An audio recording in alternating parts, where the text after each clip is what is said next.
My name is Kenneth and I'm an alumni from SIDM, used to be called Digital Media Design, and I'm the co-founder and CEO of BeLive, a live video streaming platform that's supported by MediaCorp, Singapore's terrestrial broadcaster.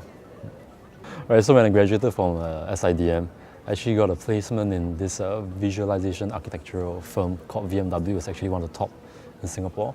But my passion was always in games, which I graduated from. So I moved to Jivo Entertainment. That was actually a Japanese games development company that did games for PS2 and Nintendo Wii. So at the point of time, I really wanted to continue my career in games. And it was just the start of the boom of mobile games because iPhone was introduced and mobile gaming took off extremely fast. And I was lucky enough to be part of the wave, the first wave of mobile game development studios in Singapore. So I joined this company called NYP. It was one of the pioneering mobile game studios in Singapore. And we produced this game called Monster Blade. I was the director and producer, which was immensely successful. It won numerous awards. It was featured by Apple and Google. And it earned a lot of revenue and downloads. I was actually poached by this company called DNA. And DNA is a multinational company that's based in Japan. And I had to travel very frequently between Japan, Sydney, and Taiwan. So in my travels, I saw a lot of potential in this medium that was relatively new, called live streaming. So live streaming is something phenomenal in terms of the simplicity of its use and the way that it can translate and distribute information. So live streaming involves you just tapping a button on your phone, and that's it, you go live, and everybody around the world can watch you. So it was immensely popular in Japan, China, and Korea, but there was close to no traction in Southeast Asia. That was in 2014. Together with my co-founder Kim, we thought that it's worth a try, and we started something with the help of investors in Singapore, and that's where BeLive was born.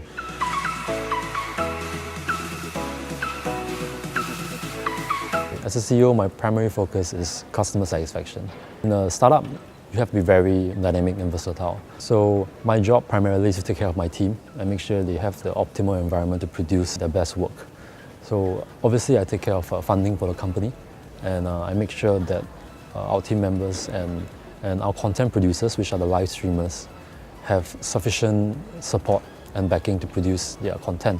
Because this kind of content that they produce is what our customers or viewers are looking forward to every single day. I work very closely with my team to make sure that our app continues to be popular in terms of retention. We call it retention, but basically there are features that we try to implement to keep our viewers inside the app. So this is something that I've focused very heavily on. So I enjoy coming to work every single day because I enjoy working with my team, and they are people who are super enthusiastic and always want the best for the company and obviously the best for our customers. And this is a vision, and this is an enthusiasm that I share very heavily. This is something that I would never get if my team weren't so supportive, and that's why I enjoy coming to work every day.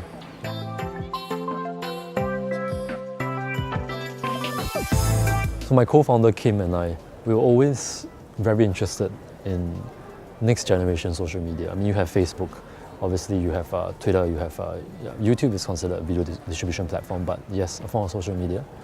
But we didn't exactly know what was it that the new generation would pick up after Snapchat, after Instagram.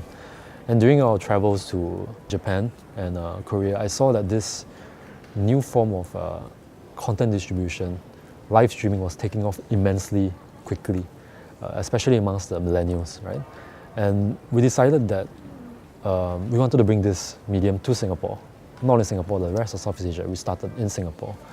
I tried to convince my current employers, my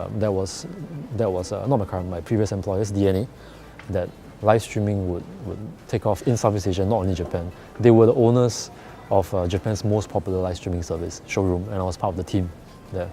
So Japan was huge enough for them, so they didn't see the need to come into Southeast Asia. And that's where my co-founder and I decided to pursue some investors and start this company, BeLive, because we believe that live streaming will, and it is currently taking off in Southeast Asia.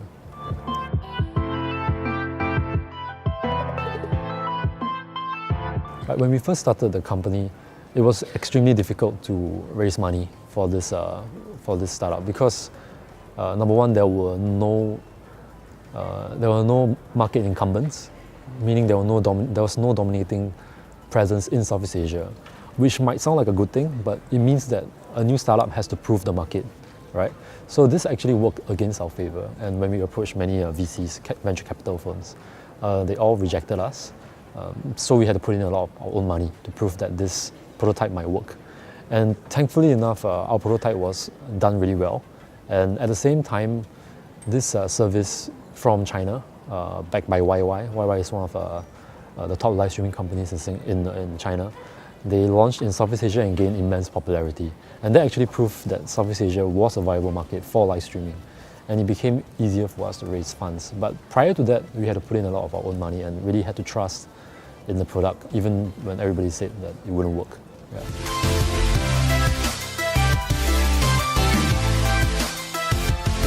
I was lucky enough to give a talk to my juniors. That was earlier this year, 2017.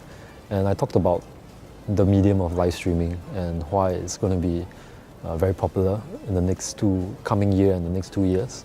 And I had to thank my lecturers, especially Amy, for giving me this chance to come back and speak to my juniors. It was actually a very enriching and fulfilling experience. And it also helped me refresh my mind on the company's direction and vision, because I had to speak about it to my target audience, the millennials. Yeah.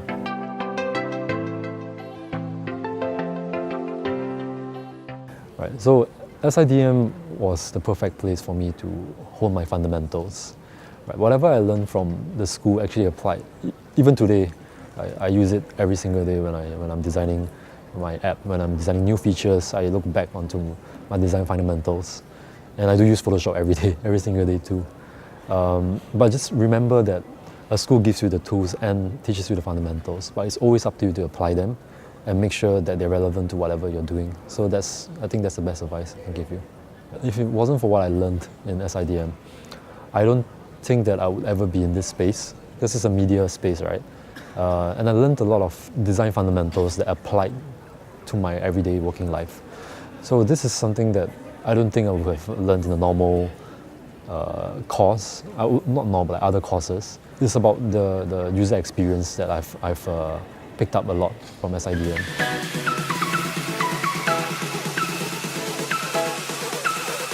I've learned a lot from my lecturers and obviously my peers, and up to today, I'm still connected to many of my peers and lecturers, and they have helped me a lot in my business endeavors. For example, there's someone who's a very high-ranking games executive, and I'm in touch with him all the time, and we have helped each other out on numerous occasions, countless occasions actually. So I wouldn't have made that connection if not for SIDM. And well, obviously I actually got a life partner from SIDM. I met my wife of 15 years when I was in SIDM. So I think SIDM is not only a school to me, it's where everything started for my career and my family. So I think it's a very special place. I remember in the first and second year I was extremely bad in drawing. I had very terrible grades, and my lecturers didn't give up on me, and this is something that I appreciate a lot. And during my last year, I actually improved a lot, and my portfolio was considered one of the best when I was going for, I think, Fusion 2005. Oh, that's such a long time ago. So this is something that I really want to thank my lecturers for, and it's something that is irreplaceable for me.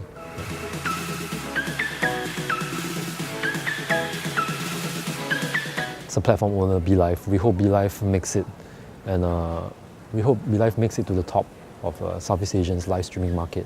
We hope to be the #1 social video live streaming platform in Southeast Asia and Asia. So that's my vision, and that's what my team believes in, and we won't stop until we get there. We're already one of the top live streaming platforms in Singapore, and we are expanding very quickly in Malaysia. And our next markets would include Thailand, Vietnam, and Japan. So this is something that we've been working really hard on, and hopefully you will see a lot more of us in the next coming months.